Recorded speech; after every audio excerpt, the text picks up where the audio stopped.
Assalamualaikum dulur, berjumpa lagi ya di channel kita, channel petani muda lur. Ya dulur, aku mau ngucapin terima kasih bagi dulur semua yang sudah subscribe. Bagi yang belum subscribe, aku minta tolong di subscribe. Salam petani muda, salam petani milenial.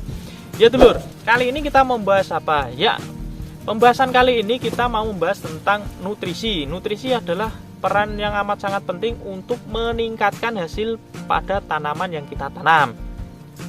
Untuk pembahasannya lebih spesifiknya, kita membahas tentang tanaman padi ya. Nah, buat sedulur semua, mau petani pemula ataupun petani yang lama, itu ya yang diharapkan ya hasil tanamannya itu meningkat. Nah, terus banyak juga yang mencari atau menambah ilmu-ilmunya supaya bisa meningkatkan hasil yang ditanam. Nah, gimana hasil tanamannya itu bisa meningkat? Nah, untuk peningkatan hasil ini tentunya peran pentingnya adalah pemberian nutrisi dan juga adaptasi lingkungan yang amat sangat baik. Nah, karena yang kita bahas adalah tanaman musiman, yang padi kan tanaman musiman udah, jadi kita pemberiannya harus tepat sasaran. Namanya padi ada 3 fase generatif, fase peralihan, dan juga ada fase generatif. Nah, kita bahas yang pertama, yang fase vegetatif. Untuk fase vegetatif ini kita pemberian nutrisinya itu apa dan yang terbaik itu apa. Nah, untuk pemberian nutrisi itu bisa memberikan kandungan nitrogen, fosfor, dan juga ada tambahan kalium dalam jumlah yang kecil. Kalau untuk pupuk taburnya, kita bisa memberikan pupuk urea ataupun pupuk Ponska. Tidak perlu ditambahin pupuk SP, itu menurut saya tidak apa-apa. Karena apa? Karena kalau memberikan pupuk SP itu kan pupuk tanah yang penyerapannya adalah bagusnya yang tanaman tahunan. Kalau untuk padi kan musiman, jadi tidak sinkron gitu loh ya. Nah, tapi sebelum kita pemberian pupuk, alangkah baiknya kita bisa mengadaptasikan tanaman kita di lingkungan supaya cepat beradaptasi dan juga cepat perakarannya, dan nanti hasilnya adalah cepat pertumbuhannya. Terus kita bisa menggunakan pupuk apa? Nah, untuk pupuknya atau nutrisinya itu kita bisa memberikan yang plus ya lur ya. Seperti kita biasanya ini lur ya, ini ataupun ini ya. Ini kita bisa menambahkan pupuk asam amino. Asam amino ini adalah pupuk yang bisa mempercepat masa stres pada tanaman atau bisa beradaptasi di lingkungan yang ekstrim atau perubahan lingkungan. Ini bisa diaplikasikan mulai 2 HST. Nah, terus untuk pupuk taburnya itu bisa diaplikasikan mulai 4 sampai 5 HST kalau kita mengaplikasikan ini lur ya. Agar apa? Ya agar bisa lebih cepat peranakannya gitu lur ya. Nah, terus kita masuk di fase peralihan. Untuk fase peralihan ini kita bisa menggunakan pupuk apa? Nah, untuk pupuknya itu kita masih bisa menggunakan pupuk urea dan pupuk Ponska.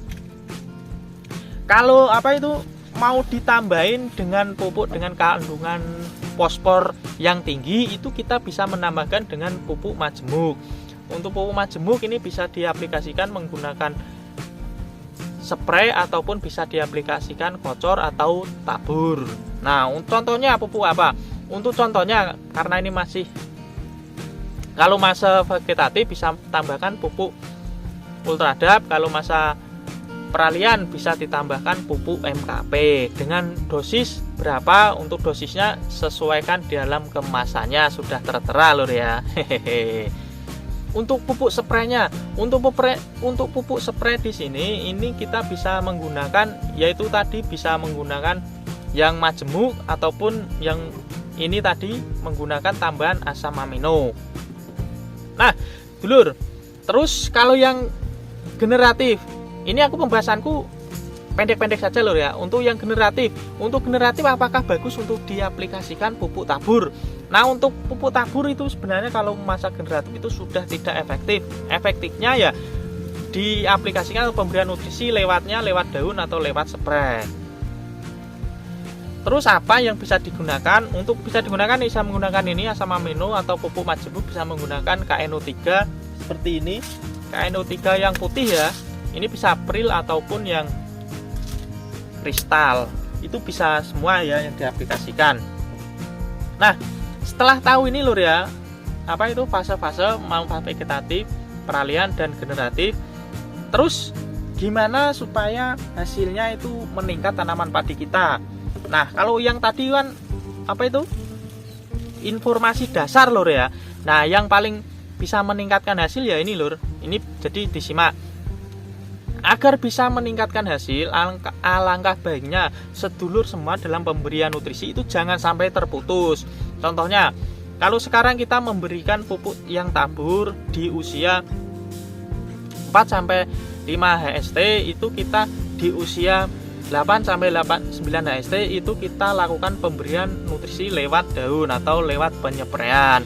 Terus lagi nanti di usia 14 sampai 15 HST di aplikasi pupuk tabur, itu nanti di usia 17 ataupun 18 HST itu kita langsung selingi dengan pemberian pupuk spray. Jadi untuk nutrisi tabur atau pupuk spray itu alangkah baiknya berkesinambungan udah, jangan sampai terputus. Kalau salah satunya terputus itu biasanya akan menyebabkan kerugian atau hasilnya itu kurang maksimal.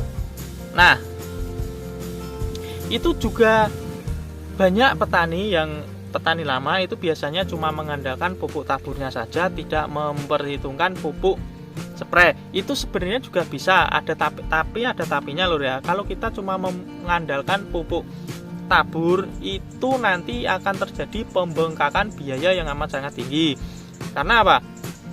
Karena pasti pemberian pupuk taburnya itu jor-joran. Kalau dibandingkan dengan pemberian pupuk spray itu lebih irit kalau kita kombinasi lur ya, pupuk tabur dan juga pupuk spray. Kalau kita cuma mengandalkan pupuk spray saja itu juga tidak bisa, hasilnya tidak akan maksimal. Terus yang terpenting di sini, terus untuk pupuk tabur, pupuk spray yang perlu disiapkan di satu musim atau semusim tanam itu apa? Nah, ini lho yang penting. Untuk pupuk tabur kita ambil yang disubsidi saja lho ya, atau yang murah saja. Itu kita bisa menggunakan pupuk Ponska dan juga pupuk urea. Kalaupun nanti mau ditambahin pupuk yang non subsidi itu bisa ditambahin dengan pupuk KCL yang bisa diaplikasikan nanti pada saat masa generatif dengan jumlah yang cukup sedikit lur ya. Nah, terus untuk pupuk spray di sini itu kan banyak lur ya sebenarnya di pasaran untuk merek dagang itu toh, dan kualitas pupuk-pupuknya itu kan juga banyak.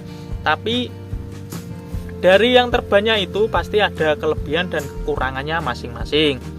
Kalau kita di sini kita menggunakannya ya ini lur ya, dari awal tanam sampai panen nanti kita menggunakan pupuk asam amino super.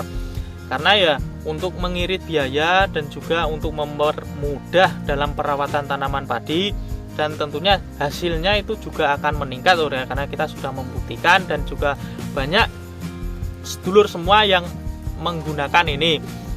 Dan di sini alangkah baiknya ini opsional lur ya, bisa ditambahkan pupuk ini, pupuk KNO3 yang putih lur ya. Ini aku masukkan dalam kemasan ini atau botol ya, botol aqua. Ini agar mudah dibawa. Ini nanti bisa ditambahkan pada saat masa bunting sampai panen. Ini kisaran diaplikasikan 3 sampai 4 kali, minimal 2 kali lur ya. Nah, ini bisa dikombinasikan untuk masa generatifnya ya. Agar apa? Agar itu pengisian bulirnya itu nanti lebih cepat. Nah, seandainya tidak menggunakan ini atau cuma menggunakan ini asam amino super sebenarnya juga bisa lur ya, tapi agar lebih cepatnya panen karena kita ngejar waktu gitu lur ya. Kalau normal ya mengaplikasikan ini juga sudah cukup lur. Nah, ini tadi lur ya, supaya tanamannya meningkat ya, ini tadi penjabarannya. Bagi sedulur yang kurang jelas atau pengen bertanya, itu bisa tanyakan langsung di kolom komentar atau bisa tanyakan secara pribadi lewat WA. Aku cukupkan sampai di sini. Salam tani muda, salam tani milenial. Assalamualaikum dulur.